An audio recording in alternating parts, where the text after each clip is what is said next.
এই ছোট্ট জীবনে একজন মানুষ আসলে কয়জন মানুষকে আপনি খুশি করতে পারবেন?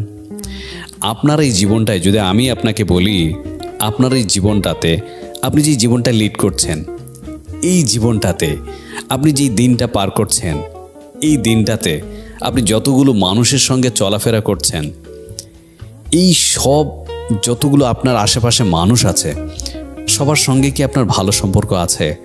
বা সবার সঙ্গে কি আপনার মতের মিলটা হয়? কখনোই না।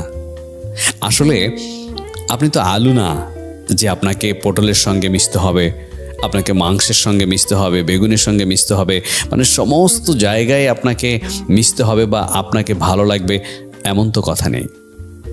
আসলে আমাদের না বলার অভ্যাস যাদের আছে, জীবনে তাদের কষ্টের পরিমাণটাও সবচেয়ে বেশি।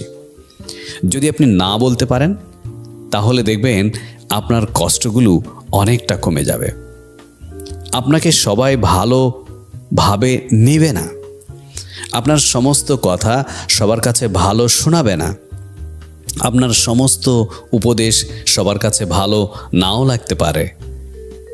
আপনি তো ওই যে বললাম আলু নয় যে আপনাকে সবার সঙ্গে ভালো রাখার, ভালো থাকার কমিটমেন্ট করেই আপনি আসছেন, এমনটা তো নয়।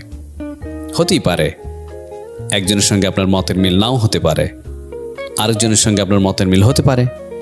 এই জন্য আমি বলবো যে আসলে আপনাকে কিছু কিছু বিষয় না এড়িয়ে চলতে হবে। সবার সঙ্গে যে আপনাকে ভালো সম্পর্ক বজায় রাখতে হবে এমনটা নয়, আপনি এটা কখনো পারবেনও না। আপনি এটা কখনোই পারবেন না, কখনো সম্ভব না। পৃথিবীতে এমন কোনো মানুষ নেই। সামান্য একটা ফ্যামিলির কথা যদি আপনি বলেন যে একটা ফ্যামিলিতে যদি 10 জন সদস্য থাকে বা 5 জন সদস্য থাকে, তাহলে দেখবেন এই 5 জন সদস্য যদি এক জায়গায় বসে, তাদের যে এই টপিকটা দেখবেন যে আলোচনা কিন্তু সবাই একমত হয় না। এই 5 জনের ভিতর 2 জন দেখবেন নিম্নে, 2 জন এরা অমত থাকে।